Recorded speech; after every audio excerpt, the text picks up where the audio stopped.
All right. With the help of Hashem, we are learning Shabbos Daf Kuf Mem Gimel. We are continuing to learn about muktzah dispensations related to clearing off a table.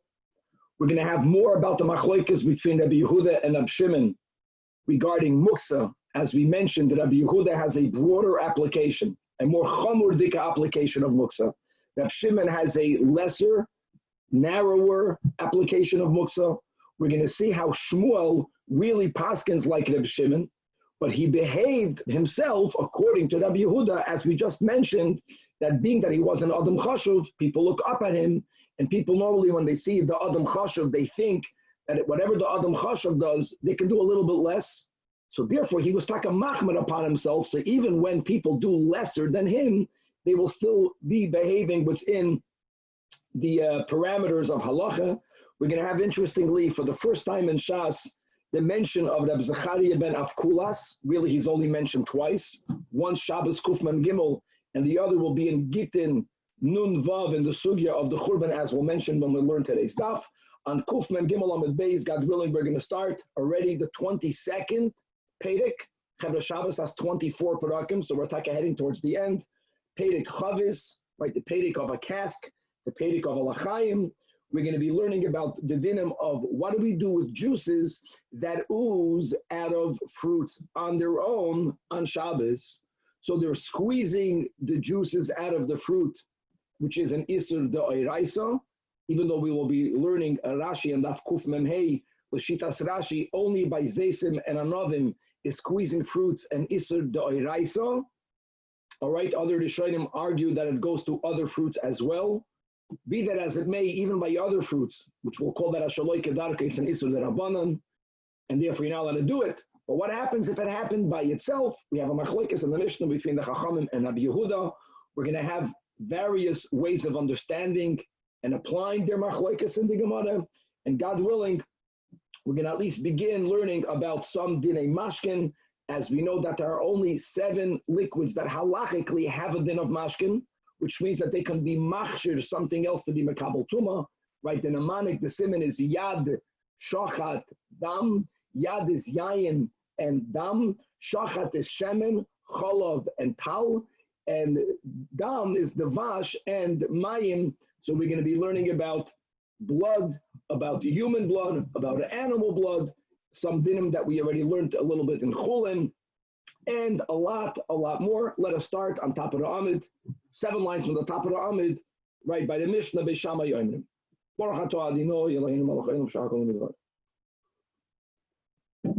Amen. Beishama Yoimrim. Ma'avirim ma'ala shulchan, we are allowed to remove from a table, atzomais uklipin. Now, removing meaning biyodayim, the bones, right, these bones and these klippers, according to Rashi, are not even ro'oi to achilas kelev. All right, what are we really referring to? L'chora, we are addressing the question of something that was part of oichlin bein hashmashos. It was part of oichlin that was designated achilas adam. Now that you ate up that product, that produce, that fruit, that animal, now what you have left is something that wasn't there before by itself. You have bones, you have klippos. And therefore, according to Rabbi Shimon, right, it's not muktzah. According to the Tana Rabbi Yehuda, it is muktzah. And therefore, it seems like, and that's what the Mishnah is saying, that Beis Shammai actually is following the shita of Rabbi Shimon. Since it's not muktzah, you can remove it with your hands. Tosfos, the third Tosfos in the Amid, right, when we just mentioned that Rashi says that these bones are not even roy lachilas kelev, so Tosfos says that can be. Because if it's not even roy lachilas kelev, then even Reb Shimon, who's more lenient, will still not allow you to move it. As we keep on mentioning, what's the issue? The issue is everyone is moided that if something is designated la'achilas animals, right, or to akelev from before Shabbos or during Ben Hashmashos, no one considers that muktzah. Food that's designated for either Adam or Behem is not muktzah. The problem is that this is coming from something that was designated exclusively lachilas Adam. During Shabbos, it changed, and now it's only roi lachilas behema. That's the way Tosfos learns the Atzomois and the Klippen. And therefore, according to Rabbi Yehuda, it's Muksa. According to Rabbi Shimon, it's not Muksa. Beis Shammai here holds like Rabbi Shimon. It can be for Rabbi Shimon, but this is the sheet of Rabbi Shimon. And Beis Hillel that he holds like, it sounds like Rabbi Yehuda, to touch directly the Atzomis and the Klippen is problematic because it's Muksa. Take off the entire table, or take off the entire tablecloth. In other words, you are not moving the muktzah directly, as akala achayad, shake it off the tablecloth, and that's the only way to go about it. By the way, the Pnei Yeshua answers Shitas Rashi. Rashi says again, we're speaking about klipan that are not even ro'uyin lekelev. So if that's the case, why would anyone allow you to move it? So this says that Pnei Yeshua goes into the sugya of graf shel re'i, that if you have a pile, literally of excrement, if you have a pile of something that's disgusting, everyone holds that you are allowed to move it. And he links that shita with Beis Shammai. Okay, but we're going to learn this the way Tosfos learns it, because this will be mamash easier hemshech of the sugya that we learned yesterday, right? That if something was roi lachilas adam when Shabbos came in, now it's roi lachilas kelef. That is the machlokes between Rabbi Yehuda and Rabbi Shimon. Okay.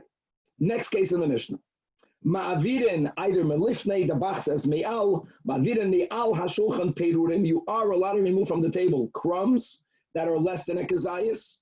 Likewise, you are allowed to remove se'or shel apunim, pea pods, right? A great example of something that the crumbs were part of a bread, ma'achal adam. Now that they're so little, people won't eat them. But you will still give them to your chickens. Pea pods, before Shabbos came in, it was a legume. It was designated la'adam. Now that you ate that part, which is more l'maychal adam, and the remains are here, which is l'maychal behema, again, this goes into the machlokes of Rabbi Yehuda and Rabbi Shimon, or the same thing as se'or of adashim, lentil pods, right? So the Mishnah here is passing like Rabbi Shimon lekula. You are allowed to move it directly. You can pick it up. Why? Because now it's maychal behema. When Shabbos came in, it was designated l'maychal adam. I don't care. Now that it's maychal behema, it doesn't go into the category of noilad muktzah. Next, then in the Mishnah, sfoig, a sponge. What's the issue with a sponge? Im yesh loy oil beis achiza, if it has, as they used to have, a leather handle, doesn't have to be leather. That was just a nohug. In other words, you are able to move the sponge, to use the sponge without grabbing onto the sponge itself. So then, mekanchen boy, you are allowed to wipe down the table. All right, guys, the sponge is not filled with water. It's damp. No problem. You can use it. However, the imlav, if it doesn't have a handle, and for you to use it, you're going to have to grab onto the sponge itself, and you will end up squeezing out something that's in the sponge, then a mekanchen boy, because you're going to do an act of schita. And as we mentioned, Nachamol, to review, that if there is water in it, then that schita is going to be also because of melabain.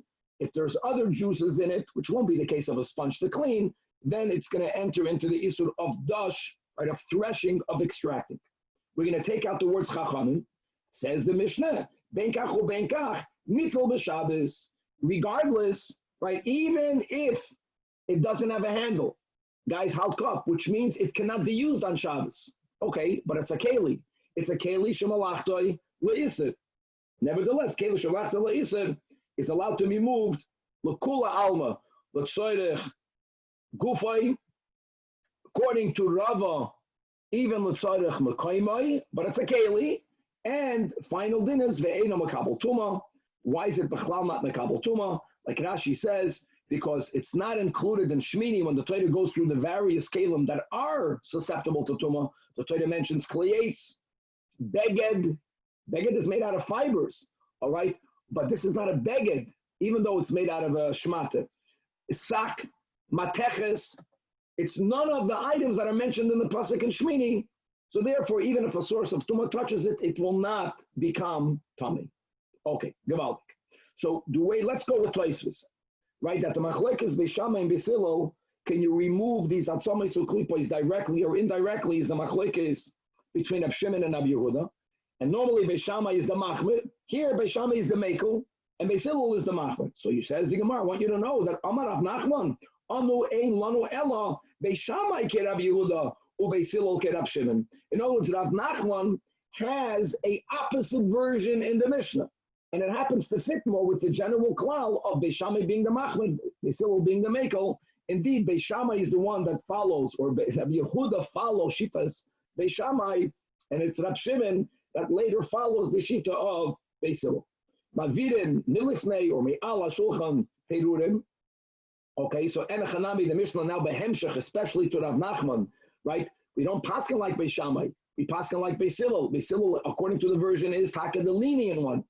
So therefore, crumbs, even if you will not eat the crumbs, you're going to give it to your animals that are drengzech under the table. It's still not muktzah, so you can directly take off these crumbs. But here there's another issue. Says the Gemara, Misayeh Alei, our Mishnah is going to be a support to the din that Rabbi Yechanan taught us in brachas. Dam Rabbi Yechanan, perudim she'em be'em kazayis. Even though they don't have a kazayis, they're still chashuv enough, and we have to give some sort of honor to food, and therefore asur la'abdam biyad, you may not directly destroy it. What does that mean? Says Rashi, that since the Mishnah uses the words ma'avirin, remove it, and what word does the Mishnah not say? Zorkin, throw it. Can't throw it. Because throwing it would be a disrespectful way of making away with food, and we still consider it food, and we have to give a certain amount of respect for food. Halacha l'maisa, that would mean today, my friends, that even if you're going to throw away crumbs, don't step on it. So that would be the difference. Mavirin would mean you're taking it out to the garbage, which is what we do today. You don't have to scrape up every crumb. Are you going to eat it? But don't throw crumbs from the table on the ground. I'm not even talking about the hygiene of it, but we're talking very careful not to step on crumbs. Okay. So Arshalapunim, pea pods, the Mishnah spoke about lentil pods, that they could be moved. Says the Gemara again, Mani, obviously the Mishnah is following Rab Shimon, the Leis Muksa, because according to the Tanach Rabbi Yehuda, even though now they are taka Michael Behema, animals are going to eat up these clippers of these legumes. But when Shabbos came in, since the produce was in it, it was designated the Michael Adam. That's the classical case of Rab Shimon. Check the Gemara, when the our Mishnah says later, Sveiga sponge, only in yesh boy beis achiza, then mekanchen boy. But the imlad in mekanchen boy. Why in mekanchen boy? L'chora, because since it doesn't have a handle, it's them. While you're using it to clean up, to be mekaneach, you might end up squeezing, but that's not your kavanah. That's a davar she'ein mischaven. And if we follow Shitas Rab Shimon, a davar she'ein mischaven is mutter. It's not even asa midrabanan. So the Mishnah that asers it l'chura son l'Rab Yehuda, the Amar davar she'ein mischaven aser, and it's definitely not ideal to have the Reisha and the Seifa not following the same Shita. Answers the Gemara, it's not true. Our Mishnah consistently follows Rab Shimon, especially now that we have Rav Nachman's version. Even the beginning of the Mishnah is pointing out how only Beis Shammai is Rab Yehuda, Fakert Beis Hillel is Rab Shimon, or Rab Shimon is like Beis Hillel.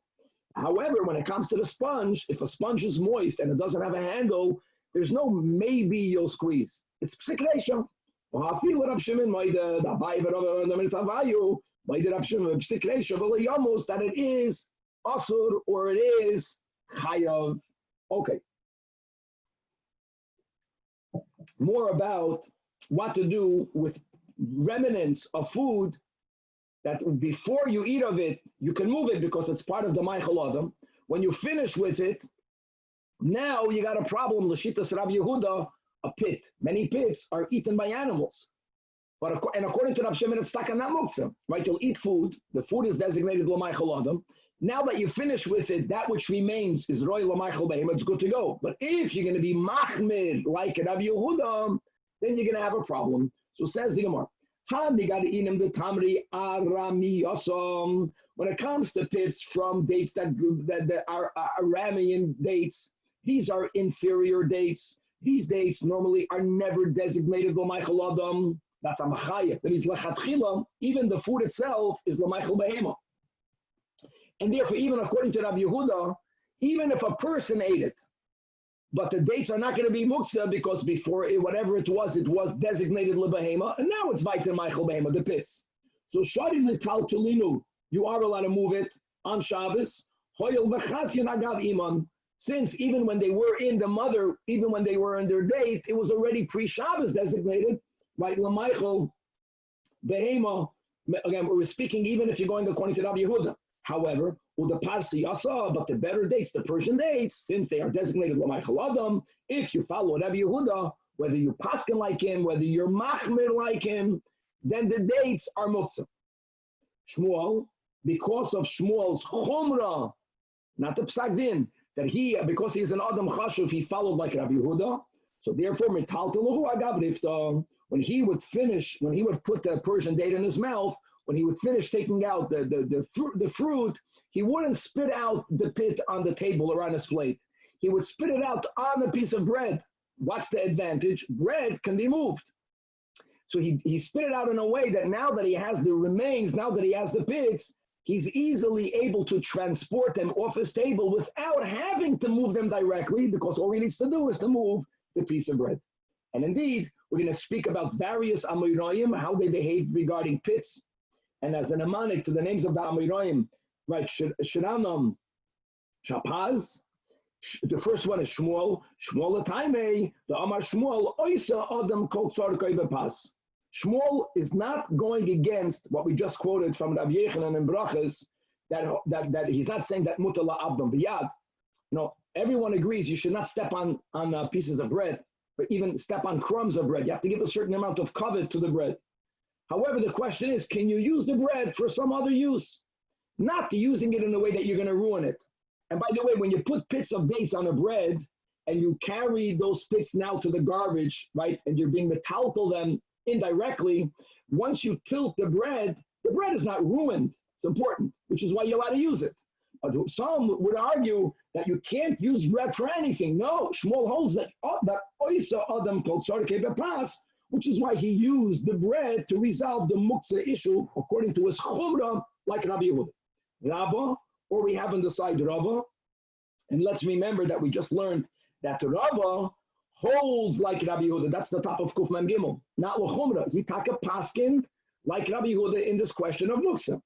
So therefore, he be'ikar adin would not be allowed to move these pits. Betaltalu agav lakna demaya. He would throw the pits in some sort of bucket, right? There was a bucket of water, same thing. But he never put the pits on the table because then he would not be allowed to move it directly. And then he would move that bucket of water. The last place was in the Amid, the last place was in the Pedig. He's not that happy with it. He asks him, Taimar, that's Me'ikar Adin, the Islam Muktzah. So he says, you're making that bucket into a basis or something that's asr. So says Tosfos, a very interesting concept, that when a person had another option than to make something muktzah, it's not going to be allowed because you're making the bucket now into a basis. But there's no other way of eating these foods on Shabbos, and no one is going to say you can't eat them, right? Remember when the watermelon used to have pits? Same issue. Those pits, even though they're royal lamachel behema, but they're not royal lamachel adam. According to Rabbi Yehuda, they'll become muktzah.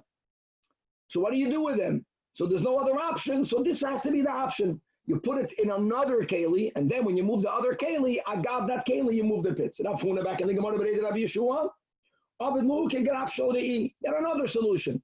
If you have one or two pits on the table, it's not disgusting. And you can't use the heter of a garaf shel re'i. But if when you have these Persian dates, you don't eat one or two, you eat a lot of them, and you end up with a pile of dates. Think about it. Even for us, we can relate to that. One or two dates, nishkafelach. If you have a whole pile of dates, it's disgusting. The moment something in front of you is disgusting, you are lachatchila allowed to remove it directly. So we didn't need to put it on anything else. That's not a solution. So he rejects that solution.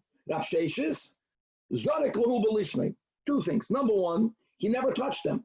That means once he put the pit in his mouth and his mouth extracted, took out the oicho, now that the pit was in his mouth, he would not even put it in his hand. He would spit it out with his tongue. So first of all, he didn't touch it. Number two, he didn't aim for the table. because then how is he going to clean the table? He would spit it b'koyach, it would go beyond the table. And he would leave it there until after Shabbos. It wouldn't bother him because it would not be in front of him. Rav Papa, similarly, Zajac lahu achoyre hamita. You know, not in front of him, which is the other side of the table, but behind his bed. And Amru al Rabbi Zechai ben Avkulas, he would turn his face around and the Zarkan, and he would throw them over there. I want to mention that we do have, like we mentioned in the intro, this Rabscharia, this Tana is mentioned twice in the whole Shas, here, and in the Sugya Gittin Nun Vav of the Churban. And if you remember, he was the one that said,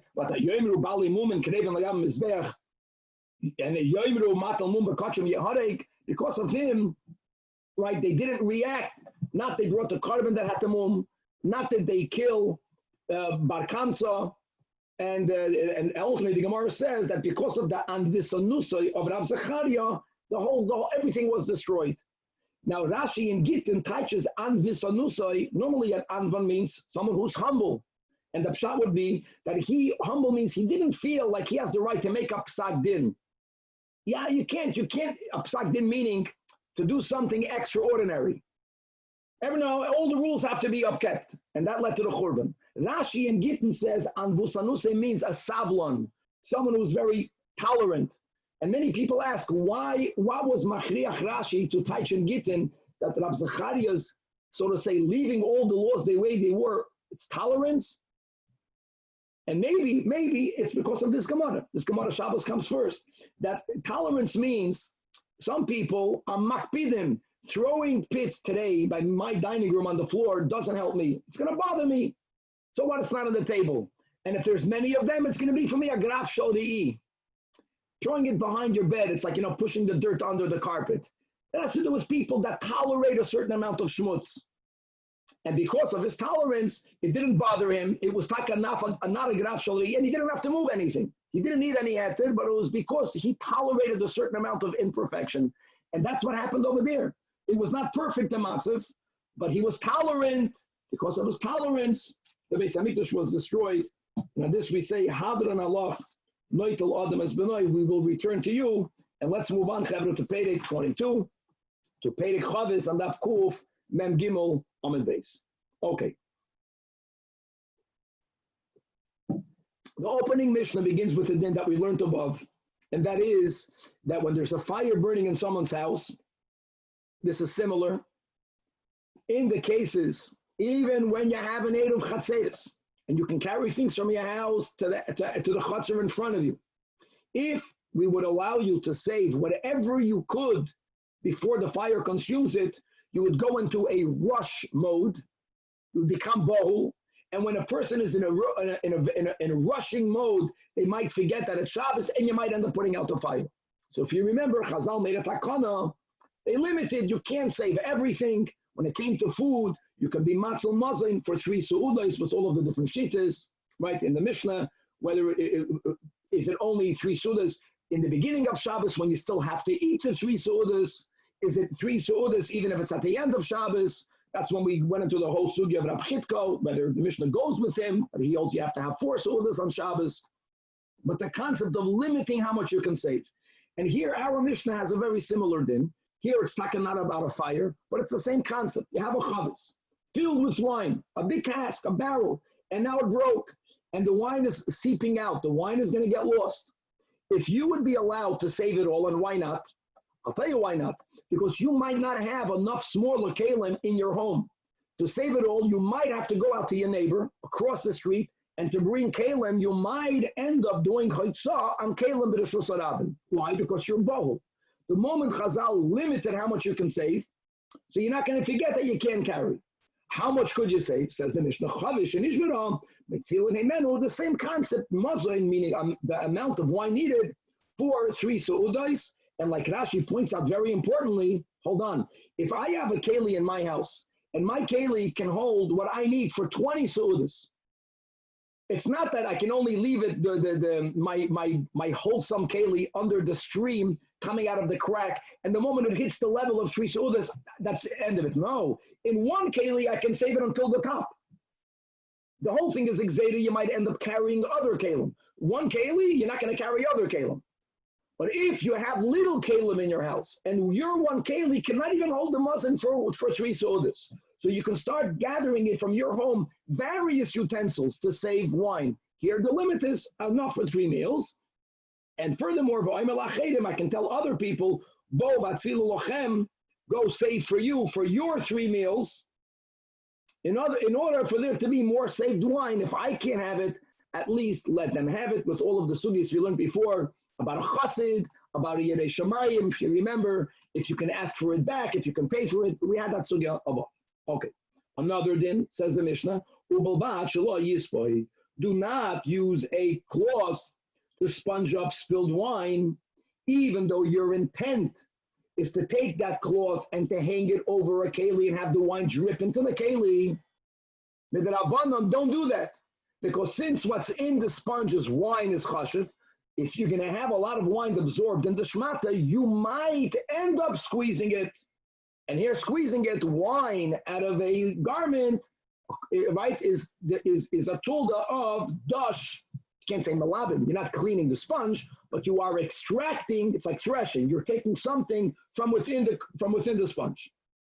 Furthermore, says the Mishnah, ein soichetin esab pedis lohoitze mehen mashkin. You're not allowed to squeeze pedis. Clearly, squeezing pedis is called dash. It's called extracting. I want to write a given intro. If you want to just turn quickly to DAF Kuf Memhei and look in the end of Amud Aleph and Rashi. And there's a machlokes rishonim. The Ram disagrees. We're going to look at Rashi. Says Rashi that the issur of squeezing juices out of pedis is only by zeisim and anodim. Who the havi malacha apple shar derichos. Since lav urchayu bahachi in the days of Chazal, they didn't have orange juice the way we have it now. Other fruits, all other fruits were not like zeisim and anodim. They were not made for squeezing. By them, lav malachaninu, because it's lav urchayu, meaning it's shaloi kedarka. It's awesome midrabanan, but it's not an isur d'oraisa, guys. That will be important in the learning of our sugya. Our Mishnah does not differentiate because our Mishnah is not only speaking about isur d'oraisa. It can be chayiv, it can be yasir. But no matter what, you may not squeeze. However, now comes the machlokes. Ve'im yatsu, what happened? You did not squeeze any juice out of your fruit. But in yatsu ma'atzman, you have juicy fruit, you have gutta fruit in a bowl, and it's called in English, it oozed out. What now? So the Tanach says asurin. And why do they say asurin? Because if you will be allowed to derive benefit, you on your own might squeeze it. Now, my friends, this is already interesting, whether it's exeda, ligzeda, like we just mentioned, b'shitas Rashi, according to Rashi, squeezing by zeisim and anavim is chayev chatas. By other fruits, it's only a derabanan. So would we make this by other fruits? We'll leave that for later. But here, just this, Tanach says, Aleph, you can't squeeze. Beis, if it happened by itself, no matter what, l'choira, we'll see. It sounds like no matter what, you can't derive benefit. The Tanach Rabbi Yehuda is lenient, right? Normally he's the machmir here. Here he's lenient. Rabbi Yehuda no. If prior to Shabbos you designated these fruits to be eaten, you did not designate them for their juices. So then, because what's the reason to ask it? You might end up squeezing more. No, you don't want juices to ooze out. You're not happy by the fact that it left. You're going to make benefit. You want to drink it, but there's no reason to make attack on it. However, even Rabbi Yehuda's Maida, that the Imla Mashkin, if prior to Shabbos these products were designated for their juices, then indeed is also because you might end up squeezing. A lot more about this machlokes here in Amud Beis. Next case of the Mishnah. Rabbi. Yes. Is there no issue of Noilad here? Which according to Rabbi Yehuda is a problem? Very good. Just to repeat, Danny's asking, what about this type of muktzah, right? The answer is, why would it be that type of muktzah? It was designated from before Shabbos for achilas adam. These juices will be consumed by adam. That's the key. So therefore, it's not muktzah. So I didn't use the word noila that much. Just the wording, it's pushed to halt up over here, the way I understand it. No, it's about it, Michael Adam turning into Michael Behema during Shabbos. And everyone holds that if it's lachatchila designated LaMichael Behema, it's not a problem. Mashing it over here, it's Adam. According to Rabbi Yehuda, if you have a product and the klipa or it is also Michael Adam, also not muksa. Okay. Now, what about honeycombs?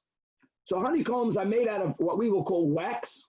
And when they were already chopped up, no one would squeeze them out because the fact that they are cut allows the honey to drip out by themselves. So halois devash sheriska me'erev Shabbos, and now the Yatzuma Atzman, the Tanach still says asur. That's the rule. Any juice that oozes out is asur. Rabbi Eliezer, what is my bach? What goes up the bach? He says the Tana Rabbi Lazar, matir. Why matir? Like Rashi explains, because since chopped honeycombs, again, most people don't squeeze them. Everyone wants the honey, but the honey oozes out by itself. So we're not afraid that you're going to squeeze it out. And the Chachamim are afraid? No, Rashi says the Chachamim make a loy plug. Once they made a takana that any type of juice that oozes out on its own, you're not allowed to consume, so this is no different. Loy plug. Okay, let's begin. Says the Gemara. First of all, Tanach learned in a brayso. Lo yispreit bayayin. Don't squeeze up spilled wine. Right? This is not going to the. This is going into that before we get into this machlokes in the Mishnah. Right? If you have something on the table, you want to put a shmata over it. You want to put a sponge over it. You're not planning to squeeze it out of the sponge. Like it's simple. Put a garment over it. Let the garment absorb the product, and then hang it up. If you would do that, midoraisa, you did nothing wrong. The Chazal said, don't do that. Like we mentioned, because you might end up squeezing it out. And now we have another issue. Tapach means tap nishan mit the hand. So if you have oil spilled on the table and you're going to put your hands in it, look at this way of saving your oil. So your palms will be filled with oil. Then you're going to take a keli and you're going to scratch off. You're going to scrape off the oil on the edge of the keli. That's the way you. Now, what are you doing wrong over here? Here, it's not shaykh to schita. That's also not allowed. Why? This is what we didn't have in the Mishnah. This is called uvda dechayil. Okay. If you have peiros that's scattered in the chatzir, and now when they scatter on the ground, they mix in with little pebbles or impurities. And again, ma'amed, we just mentioned this yesterday or 2 days ago, right? That's a Tosfos and Beitza, is only b'makom gedulai. That's why the Brayso speaks about peiros not in the orchard, right? In the chatzir. No problem to gather it as far as ma'amed is concerned. But here we have another issue. The issue is whether you're going to be doing an act of boider, so says and tircha for the week. So says the Brayso melakit al yad v'oichel, only a little at a time. Avol lo lotecha sav lo lotecha kupa, and even the little at a time is not properly back in the sal or in the kupa. Kederach shelo yaseh, kederach shelo yaseh b'chol. In other words, it goes into another uvda dechayil prohibition, not a isur d'oraisa like we mentioned. There's no ma'amed over here. I heard that there's another shita in the Rishonim. I think the Meiri says that even b'makom gedulai, once you gathered it once, he says ein imur achar imur, right? Ein bishul achar bishul, ein imur achar imur, and that's the whole chiddush over here. If there's an isur d'rabbanan to start doing a lot of work, gather for what you need on Shabbos. Okay. Next. Now let's go. This is the main topic. Right? You can't squeeze fruit on Shabbos. And then the Mishnah, no one debates that. Then we'll have a machlokes rishonim whether it's isur d'oraisa or maybe sometimes only with rabbanan. And then the Mishnah says that if it oozed out by itself, the Chachamim always ask it. That's what it sounds like. Rabbi Yehuda is lenient. It depends for what did you designate the pates. So Amar Rabbi Yehuda Mar Shmuel. Guys, halt cup, we're going to have a few shitas here. Mordechay Rabbi Yehuda Chachamim.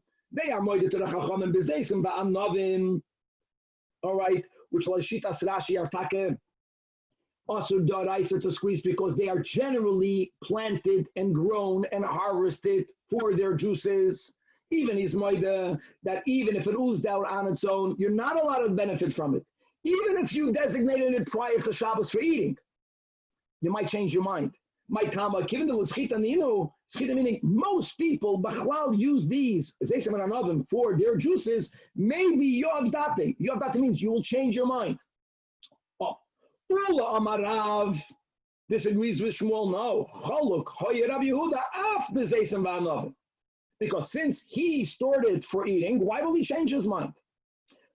Third, Rabbi Yechanan Amar, look at the words of Rabbi Yechanan, halacha ki Rabbi Yehuda b'shar peiros, ve'ein halacha ki Rabbi Yehuda b'zeisem v'anovim. Obviously, Rabbi Yechanan did not learn like Shmuel. Rabbi Yechanan learns like Ula Amarav, that Rabbi Yehuda and the Chachamim, they argue always. Clear.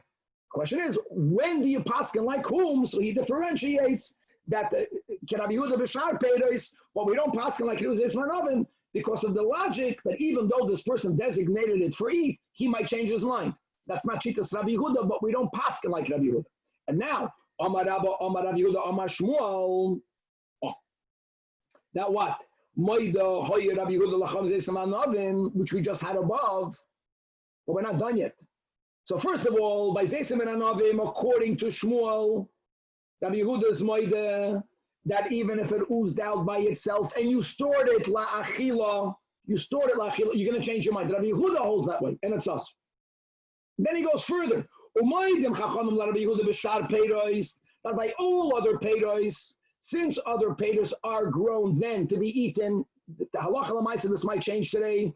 Even the chachamim amoidu to Rabbi Yehuda, that if something was grown to be eaten and you designated it la'achila, and now by itself, some juice, oozed out of the oranges, even the chachamim amoidu, you can drink the juice. Problem is, where do they argue? So according to the sheet of Shmuel, the might pligi, which is a great question, and Amalei, the best answer. Lechi tishkach, go figure it out. Go, your gaita. You want me to give everything to you? Go schwitz. And now we have to go through and learn a lot to get to the right answer, which will be the right answer. So Omar Rav Nachman by Yitzchak. Nistabra, okay, lechi tishkach. Let's use seichel. Makes sense that we're going to divide produce. Now we're beginning our sugi into three categories, guys. Zeisem va'anovim, which most people would harvest for their juices. Other peiros in the times of Chazal, which people would grow them to eat. It was something like we just quoted the Rashi, Kufman Hey in the bottom, lavor chayu, that people would grow fruit for their juices. And then you have a middle category that Chazal referred to it as tusim v'rimoinim. Tusim is a certain type of berry, mulberry, and rimoinim is a pomegranate. Here it's already, some people would plant them for eat, some people will plant them for their juices.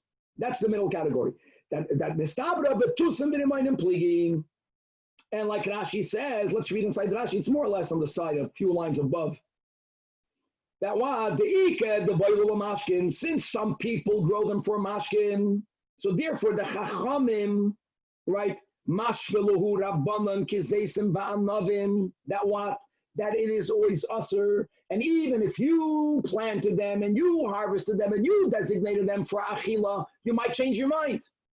And Rabbi Yehuda is the lenient one. Paligalayu, that tusim v'rimoinim, since you designated them la'achila, therefore you're not going to, it's mutter.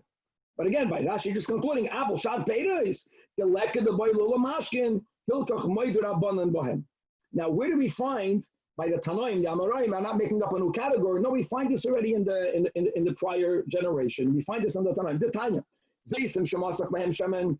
Zeisim shemashach behem shemen. If you have zeisim, that oil, mashach means not actively. That oil oozed out.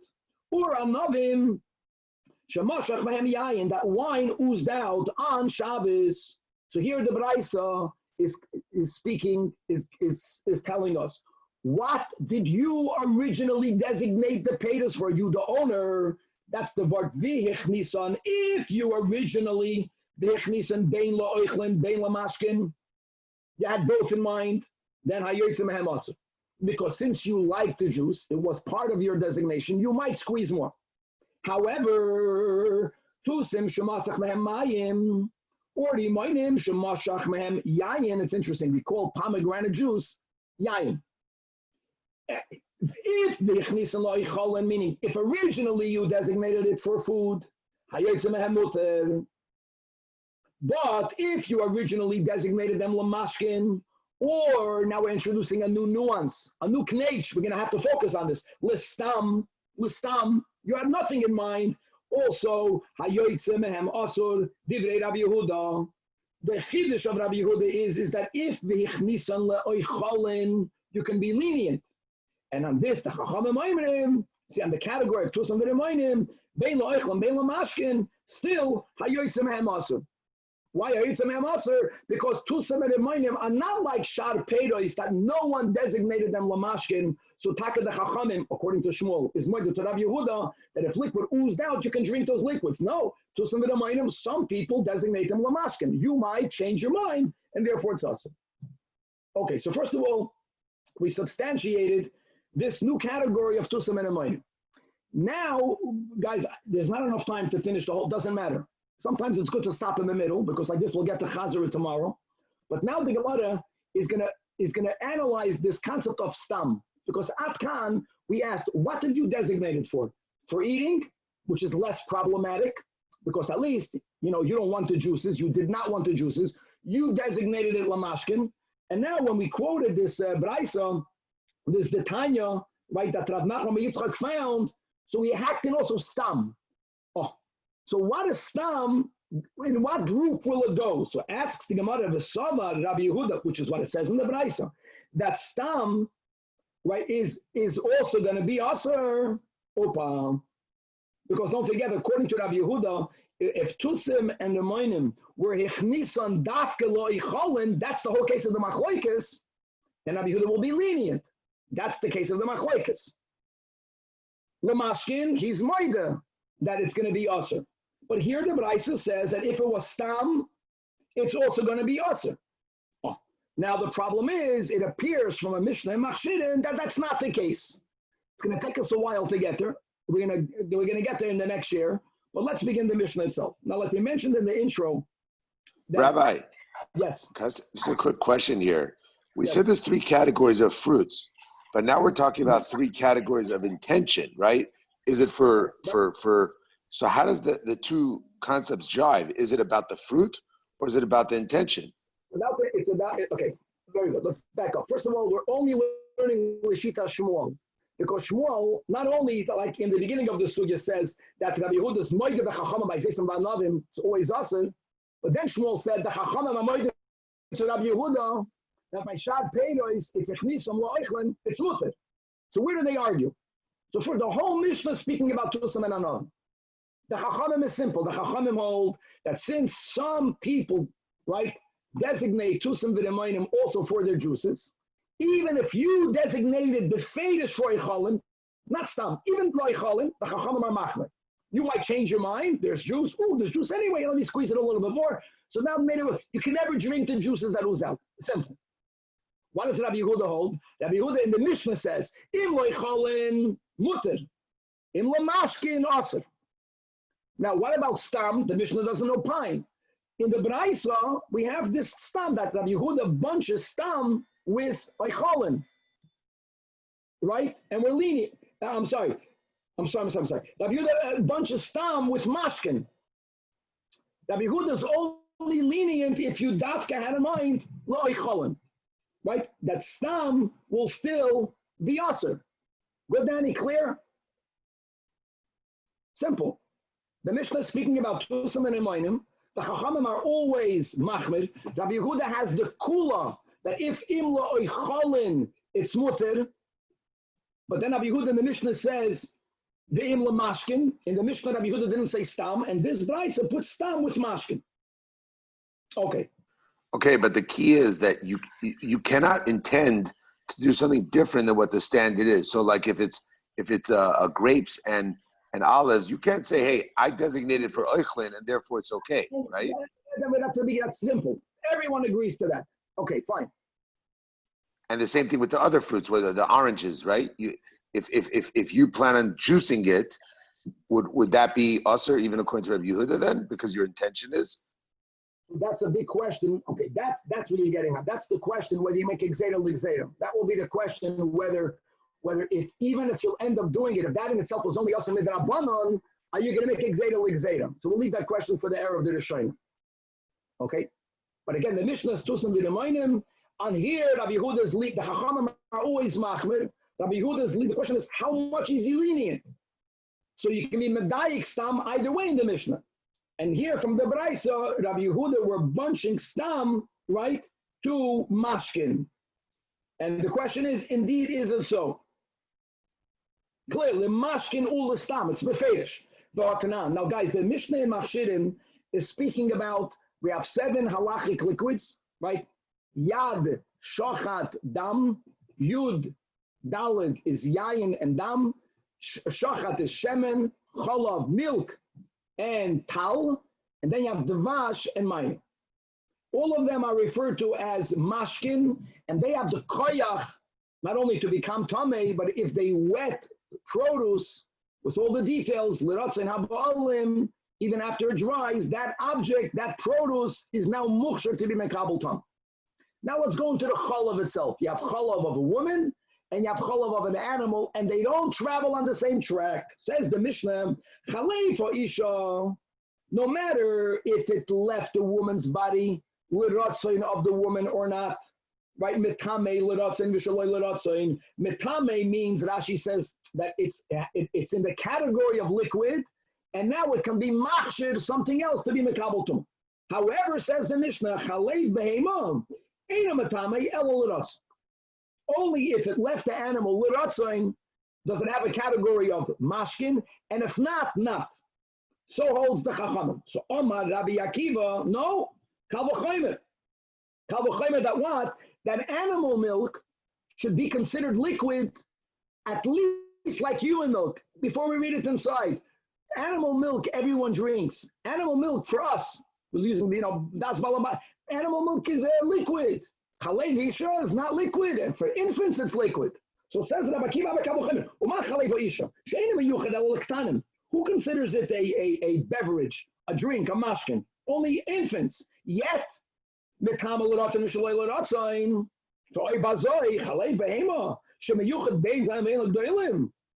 one knows whether it's left the animal l'ratzin or not. It should knows Rabbi Akiva. I'm going to use the word is machmer because all animal milk is considered mashkin, and he has a good kal v'chomer. So to refute the kal v'chomer, the second to last line, Amrulai, the Chachamim tell Rabbi Akiva, no. Im timei chalev for isha shalei l'ratzain, even if it left her body shalei l'ratzain, it's metamei. Why? Because shedam magei fasa tamei uah. We had the sugya lot, whether it was in Nida, whether it was in Chulin, whether it is in Bechayrais. Let's go to the whole din of dam. What's the din if blood oozes out of a wound of a woman? All right, it's not dam hanefesh, it's not dam shchita, it's dam human blood. The din is that human blood is considered mashkin. And there's psukim for all that, as Rashi reminds us. Okay? And therefore, since blood, any blood of a human being, now we're speaking about milk, how do we get the blood? Wait a second. Blood from a human being, whether it's dam hanefesh, whether it's even only dam magei fasa, blood is considered mashkin, and it's metame. So therefore, it makes sense that milk of a woman, of a human being, even though it left her body, shaloi l'ratzain, yitami. However, that was it, tame. And therefore, the milk, without any words here, is gonna always give off tuma. However, yitame chalev habehema kuf mem dalid shaloi l'ratzain. But are you going to say from here, from your kal v'chomer, that the milk of an animal should be metame, even if it left the animal shaloi l'ratzain? No, I'll tell you why not. Because shedam magei fasa, because blood that leaves a animal from a wound, that is tahar. And again, Rashi reminds us of psukim. Very important rule. Okay, look inside the top Rashi. Shadam magei fasa. This taka belongs to Amar Aleph. Shalisha. If a woman bleeds, in nagav ragla or yada, she has a cut on her leg, a cut on her hand. V'chol chabura. So we learned to nida based on the pasuk dam chalalim yishta. We're looking for the word mashkin, which means we learned not only dam that leaves a person when they're dying. Any dam is called mashkin in the Torah. Oh. Either not dying, and the pasuk that we're quoting is dam chalalim. Chalal means someone who's dying. So mali kala kula, mali kala palga. So as logic we have that's applied in many different areas in Shas. And here's the vart. by the first narrow line in Rashi, that the chalav, milk, is kedam magei fasei. Milk is mamish like blood of a wound. Why? Because of the cloud, the dam nekar v'nasa chalav, gavaldik. Right, let's go. B'chayros davav amidbeis, and in many other places. I think this is Shitas Rab Meir. That dam metamorphoses, and it becomes milk. That's the whole sugya as to why don't women normally get pregnant while they are nursing. There's a machlokes tanoim. But this concept, right, that Dr. Daniel already explained to us with the medical terms, that dam becomes milk. So think about it. Since dam of a woman is always going to be metame, milk that comes from dam should have the same characteristic, is always going to be metame. Who cares? Well, you think dam of a wound leaves the body l'ratzon? It's always metame. Dam of an animal from a wound that is not metame, and the milk of an animal is also coming from the animal's blood. So the milk of the animal cannot be more than the animal's blood. Now, if the milk left l'ratzon, we have a source in the Torah that's called mashkin, seder. But at least let's limit it to dam. Let's limit it to when it left the body l'ratzon. This is a gavaldik topic. I just want to speak out about this concept of dam nekar v'nasachol. If you remember in Bechayres, there was a gavaldik sugya, like the Gemara asks over there, if dam nekar v'nasachol, that's both by a person and by an animal. Who says you can drink milk? How can you drink milk? If the milk is coming from the blood is all the isur koros. And we needed sources, right? One, I remember the Gemara, one of the Yisema, that since the Torah says that the Eretz Yisrael is called the Eretz Zavas Cholav Udavash, why would you be Mishabeach Eretz Yisrael with a product, even though the Cholav is Chalev Hoizim? That's the same concept. Chalev Hoizim, Chalev Bapara, it's always from dam. So therefore, it's a rai that it's muter ba'achila. But what's the point is very important. So dam, let's use Hasidic words, dam undergoes a hesapcha. Dam becomes milk. But when dam becomes a hisapcha, it should not lose all of the rules of where it came from, which is what the Gemara is saying over here, which is the Chachamim are saying, no, that milk that comes from blood, since blood of a wound, from where that's the blood in the body, not blood that's going to kill the person if it leaves the body. The normal dam in the body, it's always matame. So chalei for isha makes sense, should be matame, bein l'rotzen, bein shalei l'rotzen. Blood of a behemoth, if the animal died, right, then dam shchita, that's taka matame. Yeah, but a wound from an animal is not going to be matame. So therefore, milk to begin with has less koyach to be matame. So we limit it only when it leaves l'rotzen. So I was going back to my Isapcha word, that when you do Isapcha, like when we say about the Raf Koyach B'Tfuah Shoy, that the whole word is that we take our Nefesh HaBahamis and we try to make it into our Isapcha, but there's a benefit. What's the benefit? It's not only that you have now two souls that want to do what God wants. The animal, even after the Isapcha, is still a Shoy. Has more koyach, it has a different type of ava, has a different type of year, it's more passionate. And now that the Yid used it and transformed it to godliness, it's even greater than there's a benefit over there, the Av and the Yira from the Nefesh Alikis. It's mamish this word. Not that once you made a Yisapcha, the old is gone. No, you transform the old, but it still continues with the characteristics of the old. Mamish over here. So since Dam Nekor Vanase Cholav Gavaldik, that's why Cholav of a human being should be more mitame as the Mishnah begins out. That's against Rabbi Akiva. How does that, and we'll continue tomorrow, we'll follow up the back and forth, and we'll bring it all back to the question on the stam with Rabbi Yehuda. God willing to be continued. All right, that was good. Wow. Shkoyach. Shkoyach. Yidna, Felice. Zajac.